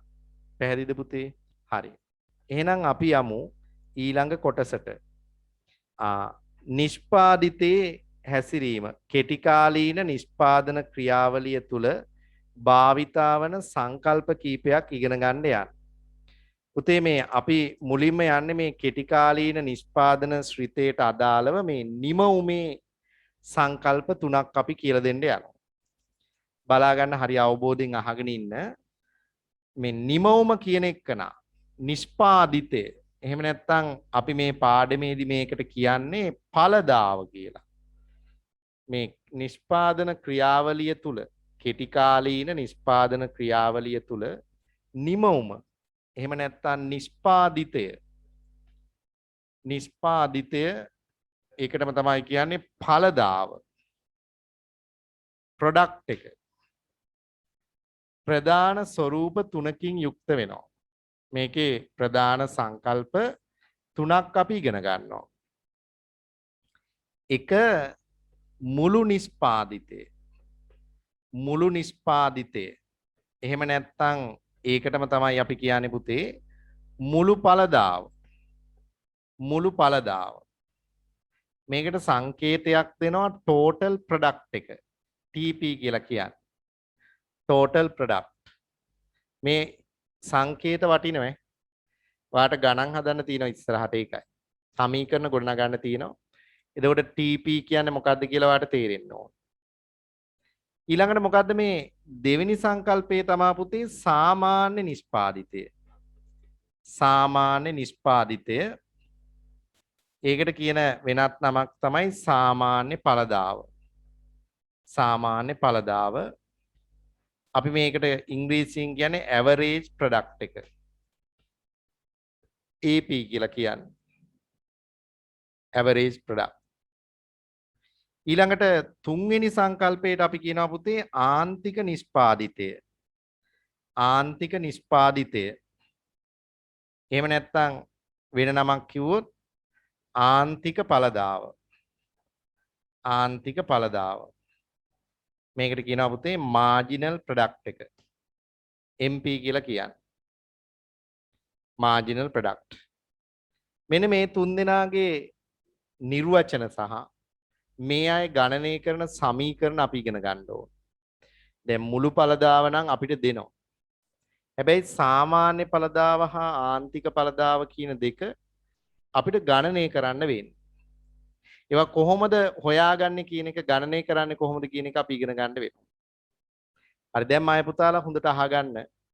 මම මුලින්ම කියලා දෙන්නේ මුළු ඵලදාව හේවත් මුළු නිෂ්පාදිතය ගැන.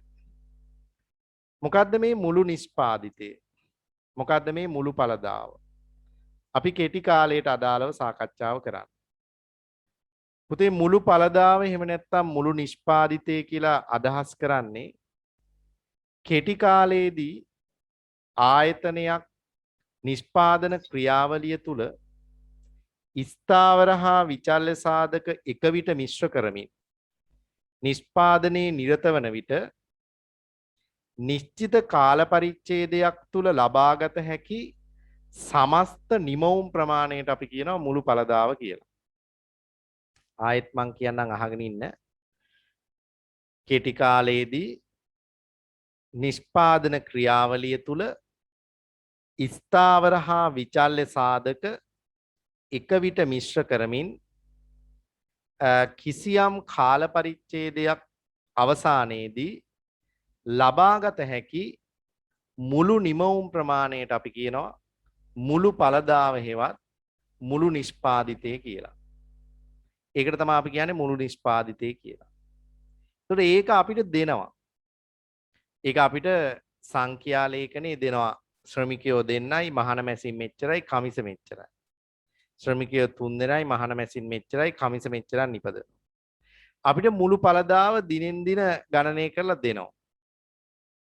ඒතර අපිට සාමාන්‍ය ඵලදාව හා ආන්තික ඵලදාව කියන සංකල්ප ගණනය කරලා හොයා ගන්න වෙනවා. අපි ඒවට ආවහම බලමු ඒ මොනවද කියලා. හරි ඉස්සල්ලාම අපි ටියුට් එකට පොඩ්ඩක් ගිහිල්ලා ඉමු. ඉතින් එහාට කරුණෙන් කරුණ බලාගෙන ඉමු. ඉස්සල්ලාම බලන්න මුළු නිෂ්පාදිතය මුළු ඵලදාව total product එක TP මාතෘකාවට ඉරක් ගහගත්තට කමක් නැහැ. මොකද්ද බලන්න ඒක කියන්නේ ස්ථාවර යෙදවුම් සමග විචල්්‍ය යෙදවුම් මිශ්‍ර කරමින් නිෂ්පාදනයේ යෙදෙන විට ලැබෙන නිෂ්පාදන ප්‍රතිඵලය මුළු නිෂ්පාදනයේ මගින් පෙන්눔 කරයි. මේ භාණ්ඩ ඒකක මගින් මනිනු ලබයි. විචල්්‍ය යෙදවුම් සහ මුළු ඵලදාව අතර ඇති සම්බන්ධය මුළු ඵලදා වක්‍රය මගින් ජ්‍යාමිතිකව නිරූපණය කරයි. ඒක අපි පස්සේ ඉගෙන ගන්නවා. පුතේ දැන් කෙටි කාලයේදී ඇත්තටම කිව්වොත් නිමවුම හැසිරෙන විදිහ තීරණය වෙන්නේ ස්ථාවර යෙදවුම් වලට අනුව නෙවෙයි. මොකද ස්ථාවර සාධක වෙනස් වෙන්නේ නැහනේ. එහෙනම් නිමවුම හැසිරෙන රටාව තීරණය වෙන්නේ විචල්්‍ය සාධකයේ හැසිරීම මත. ඒ නිසා අපි ඉදිරියේදී ඵලදා වක්‍රයක් ඇඳලා පෙන්නනවා. ඔයාට මම ඉදිරියේදී ඇඳලා පෙන්නනවා මේ මුළු ඵලදා වක්‍රය කියලා එකක්. ඒකෙදි මේ තිරස් අක්ෂයට ගන්නේ විචල්්‍ය සාධකය. තිරස් අක්ෂයට ගන්නවා මුළු ඵලදාව. මේක පුතා මෙතනින් පටන්ගෙන වැඩි වෙන වේගයෙන් වැඩි වෙලා අඩු වෙන වේගයෙන් වැඩි වෙලා මෙහිම අඩු වෙලා යන තත්ත්වයක් තියෙනවා. මේක සාමාන්‍ය මුළු ඵලදාවක් නැත්නම් මුළු ඵලදා වක්‍රයේ හැසිරීම මේ තියෙන්නේ. මේක අපි ඉගෙන ගන්නවා ඉදිරියේදී සංඛ්‍යා දත්ත දාලා ප්‍රස්ථාර කොළවල අඳිනවා. ඔයාට ඉදිරියේදී ප්‍රස්ථාර කොළ එහෙම ගන්න වෙනවා. මම කිව්වහම ප්‍රස්ථාර කොළයක තමයි මේවා අඳින්නේ. විභාගෙටත් එහෙම තමයි දීලා තියෙන්නේ. ඔයාට ආවොත් අඳින්න වෙන්නේ ප්‍රස්ථාර කොළවල තමයි. ඒතර මේ මුළු පළදා වක්‍රයෙන් පෙන්වන්නේ විචල්්‍ය සාධකය හා මුළු නිමවුම හැසිරෙන ආකාරය අතර තියෙන සම්බන්ධය. ඒතර කෙටි කාලයේදී ඔයාගේ ඔළුවට එන්න ඕන ස්ථාවර සාධකයි විචල්්‍ය සාධකයි කියලා සාධක වර්ග දෙකක් තිබුණට නිමවුම හැසිරෙන රටාව නිමවුම හැසිරෙන ආකාරය තීරණය වෙන්නේ විචල්්‍ය සාධකයේ හැසිරීමට අනුව. මොකද ස්ථාවර සාධක වෙනස් වෙන්නේ නැහැනේ පුතේ. එහෙනම් ස්ථාවර සාධකවල බලපෑමක් නැහැ නිමවුම හැසිරෙන රටාවට. නිමවුම වෙනස් වෙන්නේ මොකේ වෙනස් වීමට අනුවද? විචල්්‍ය සාධකයේ වෙනස් වීමට අනුව. ඒක තමයි මේකේ මං කියලා තියෙන්නේ.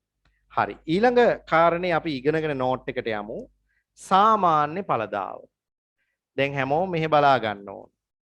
දැන් අපි බලන්නේ සාමාන්‍ය ඵලදාව කියන්නේ මොකක්ද කියලා ඉගෙන ගන්න යන්න. පුතේ සාමාන්‍ය අගය කියන්නේ මොකක්ද? දැන් සාමාන්‍ය අපි හිතන්නේ එහෙමනේ. සාමාන්‍ය ඵලදාව.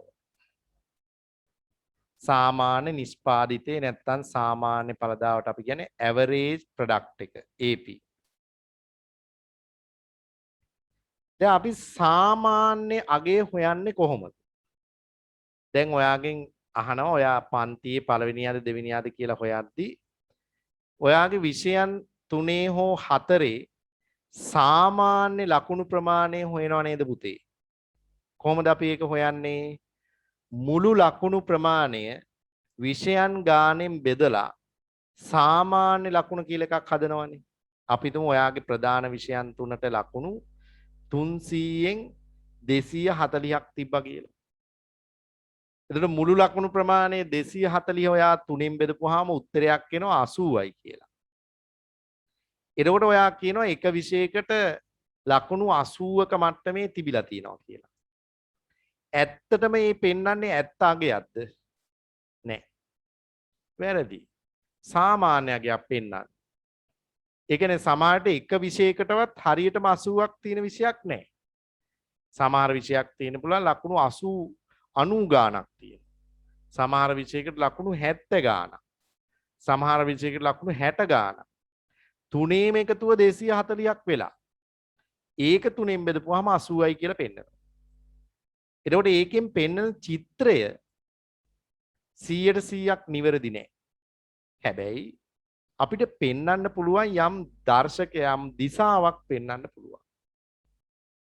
දැන් උදාහරණයක් පුතේ පොදු මිල මට්ටම හොයන්න නැතුව එක භාණ්ඩයක මිල වැඩිවීම විතරක් සැලකිල්ලට ගත්තොත් රටක උද්දමනය හදන්න බෑනේ කවදාවත්. මොකද භාණ්ඩ ලක්ෂ ගාණක් තියෙනවා. මිල වර්ග ලක්ෂ ගාණක් තියෙනවා.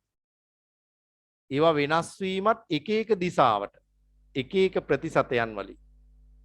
කවදාවත් අපිට අපේ රටේ උද්දමනයේ 100ට කීයද කියලා අදහසක් ප්‍රකාශ කරන්න වෙන්නේ නැහැ. භාණ්ඩ ලක්ෂ ගානටම අදාළව වෙන වෙනම හොයලා කියන්නද? තේරුමක් නැහැ. ඒ හින්දා ආර්ථික විද්‍යාඥයෝ ඒ සාමාන්‍ය අගය කියන එක සත්‍ය තත්ත්වයේ නොපෙන්නුවත් යම් දිශාවක් පෙන්눔 කරන්න යෝග්‍ය වෙන හින්දා අපි සාමාන්‍ය අගය ගණනය කරලා බලනවා. අන්න ඒ වගේ එකක් තමයි මේ average product කියන එකෙන් පෙන්නන්නේ. මේකේ සත්‍යම අර්ථය මෙන්න මේකයි. ඔන් අහගන්න. දැන් ඔයා මේ වෙනකොට මෙන්න මේ කාරණේ දාන්න. මොකද්ද?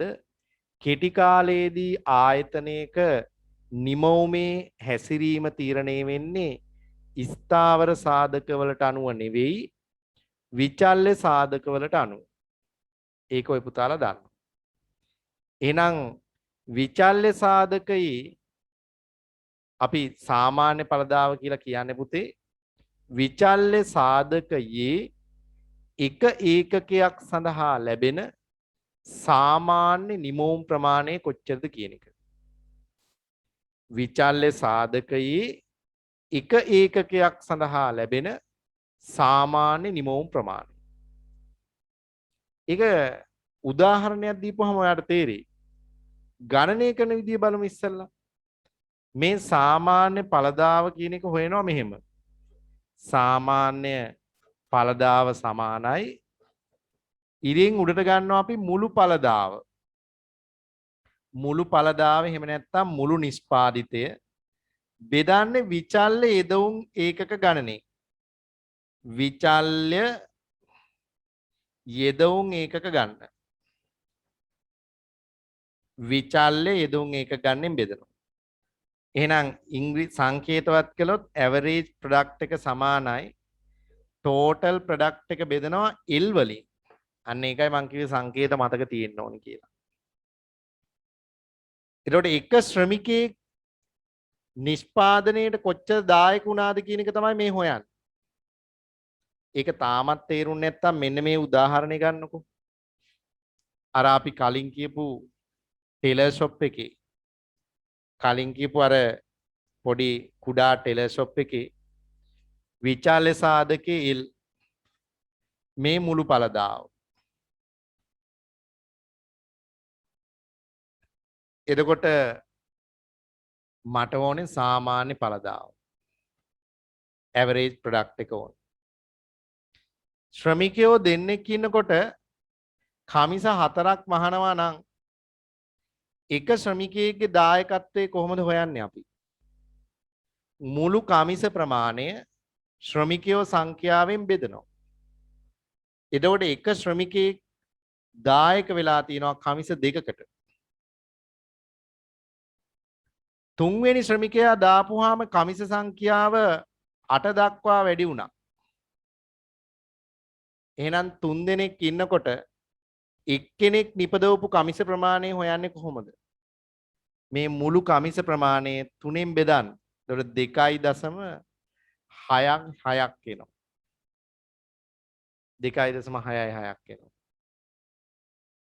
හතරවෙනි ශ්‍රමිකයා දාපුවාම කමිස සංඛ්‍යාව 10ක් වෙලා.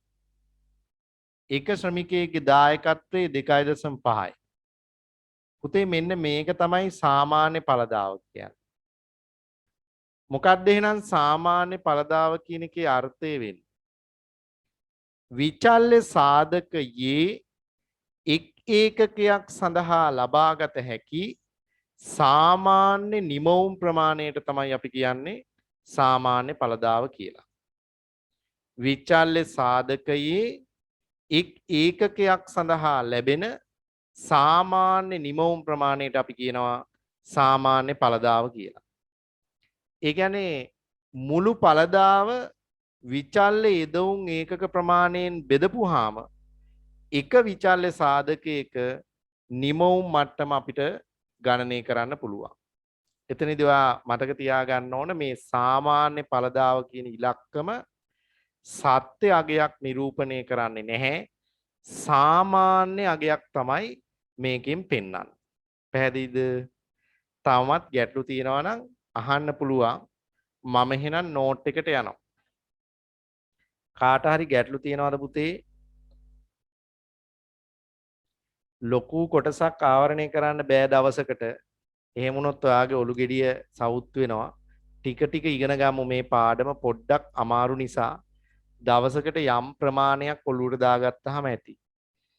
හරි විශාල තියරි කොටසක් දාගත්තාම එදා දවස විනාශ වෙනවා. මොකද ඔයාට අපි ළඟත් නැති හින්දා ඔයා ඒ වෙලාවේ නැත්තම් රියැක්ෂන් එක දක්වන මට්ටම අපිට බලා ගන්න බෑ ඒකයි. නෑ නැත්තම් වෙනදා සාමාන්‍ය පන්ති කාමරයක නම් ඔයාගේ මූණ දිහා බලාගෙන විශේෂ කරුණු ඔලුවට දාගෙන යනවා නේද? නමුත් මේ පන්තියේ එහෙම කරන්න බෑ. ඔයා උපේන්නේ නැති හින්දා. පැහැදිලිනේ? රයිට්. එහෙනම් ලියා ගන්න මම පුතාලා බලන්න මෙහෙම කියනවා.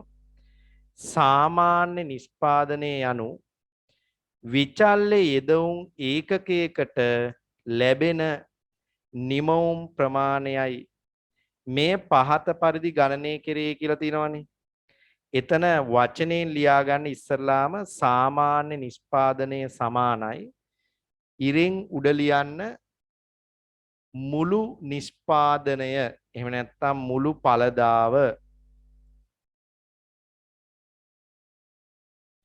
ඵලදාව බෙදන්න විචල්්‍ය යෙදවුම් ඒකක ගණන. මුළු ඵලදාව බෙදන්න විචල්්‍ය යෙදවුම් ඒකක ගණනය. මුළු ඵලදාව බෙදන්න විචල්්‍ය යෙදවුන් ඒකක ගන්න.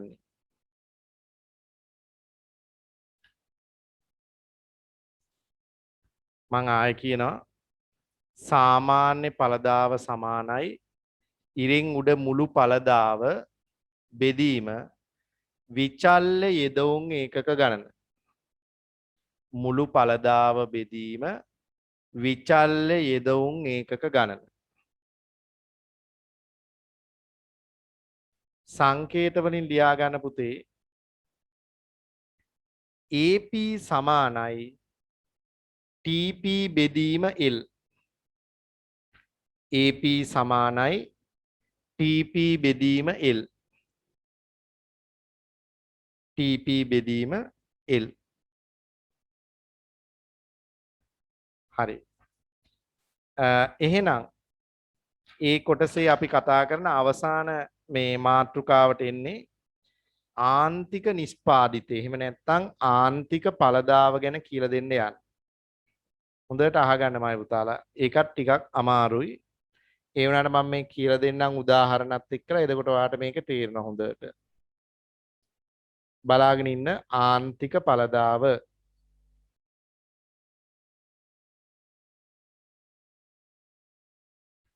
හරි. හැමෝම මෙහෙ බලන්න. ආන්තික ඵලදාව කියන එක නා හොයන හැටි බලමුකෝ අපි. ආන්තික ඵලදාව සමානයි ඉරෙන් උඩ ගන්නවා අපි මුළු ඵලදාවේ වෙනස. මුළු ඵලදාවේ වෙනස ගන්නවා අපි ඉරෙන් උඩට. ඒක බෙදනවා විචල්්‍ය යෙදවුමේ වෙනසෙන්.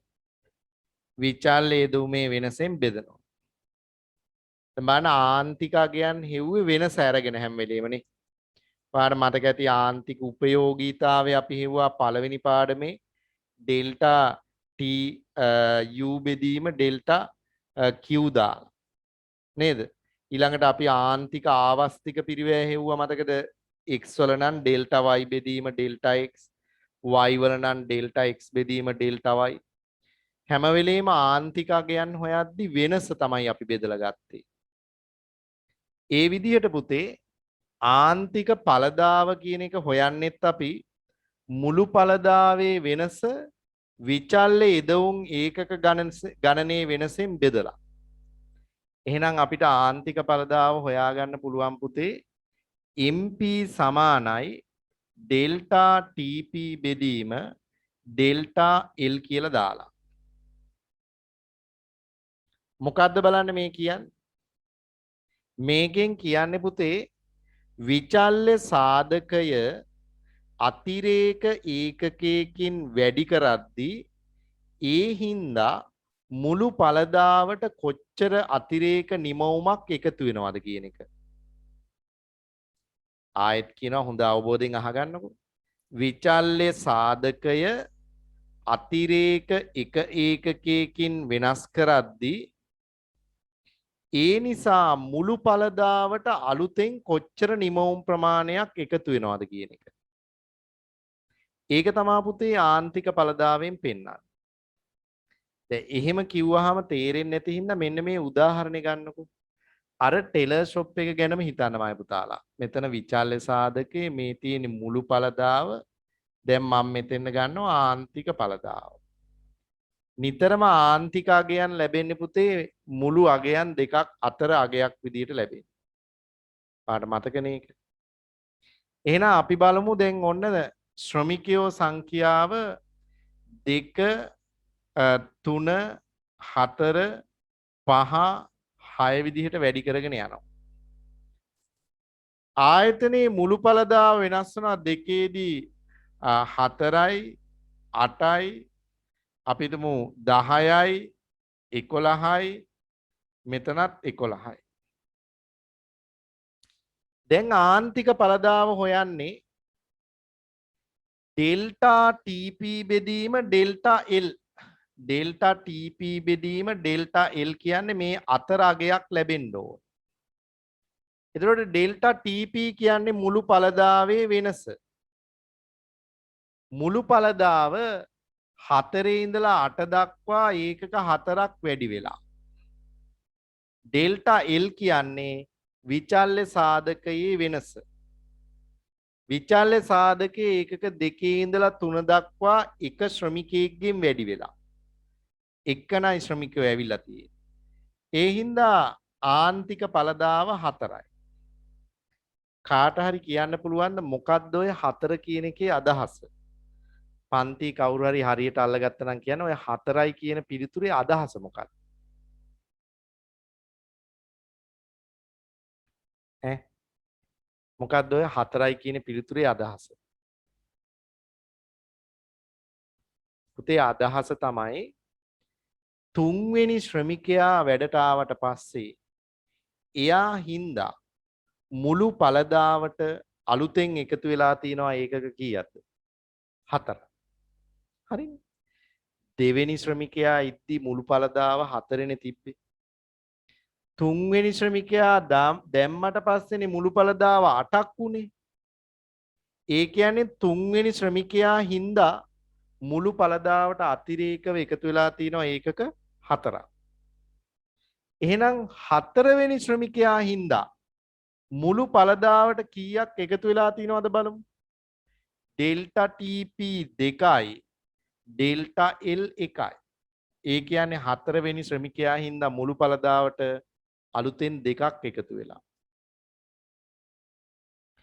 5 වෙනි ශ්‍රමිකයා හින්දා මුළු පළදාවට අලුතෙන් එකතු වෙලා තියෙන එක ඒකකයයි. නේ. 6 වෙනි ශ්‍රමිකයා හින්දා මුළු පළදාවට එක ඒකකයක්වත් අලුතෙන් එකතු වෙලා නැහැ. එහෙනම් එතනින් එහාට ශ්‍රමිකයෝ සංඛ්‍යාව වෙනස් කළා හරියන්නේ නැහැ. ඔන්න. හීනවන පළදා නීතිය කියන්නේ ආන් ඒක තමයි. අපි ඉදිරියේදී ඉගෙන ගන්නවා. පුතේ එතකොට මොකද්ද මම මේ පෙන්වුවේ ආන්තික පළදාව හොයන විදිය? මොකද්ද ආන්තික පළදාව කියලා කිව්වේ?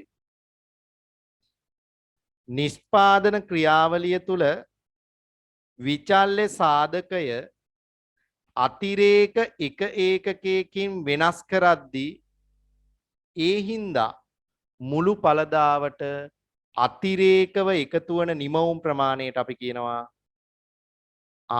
ආන්තික පළදාව කියලා. මුළු පළදාවට අතිරේකව එකතු වන නිමවුම් ප්‍රමාණයට අපි කියනවා ආන්තික පළදාව කියලා. ඒක අපි හොයන්නේ මුළු පළදාවේ වෙනස විචල්්‍ය යෙදවුම් ඒකක ගන්නේ වෙනසෙන් බෙදලා. ඩෙල්ටා TP බෙදීම ඩෙල්ටා L. මම හිතනවා ඒක තේරුණා කියලා. හරි අපි ඒක ලියාගෙන අදට නවත්තමු. ගොඩාක් ඔලුවට දාපුවාම තේරෙන්නේ නැහැ. හෙට උදේ ඉතුරු හරි ඉවර කර හැකියි අපිට. හරි. ලියා ගන්න ආන්තික නිෂ්පාදිතය. එහෙම නැත්නම් ආන්තික පළදාව ගැන ලියමු මෙහෙම. ලියන්න පුතේ. අපි ලියමු ආයතනයක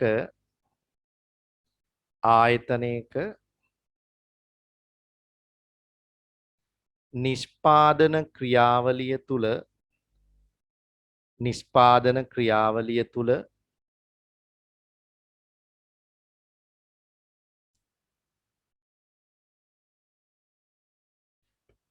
විචල්්‍ය යෙදවුම් ප්‍රමාණය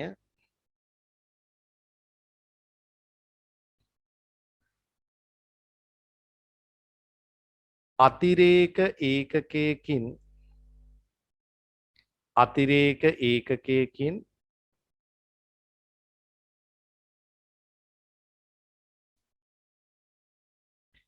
වෙනස් කරන විට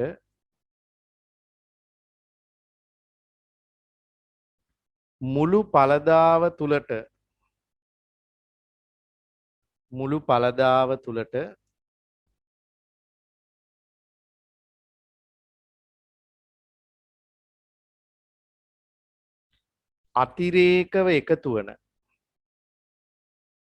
අතිරේකව එකතු වන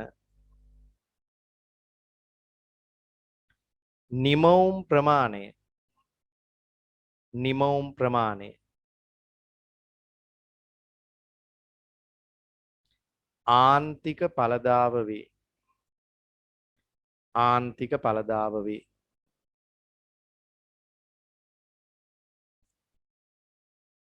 එය පහත පරිදි ගණනය කළ හැකි කියලා තියෙනවනේ සූත්‍රය. කොටුව ඇතුලේ මෙන්න මේක ලියා ගන්න. මං කියනවා ලියන්න.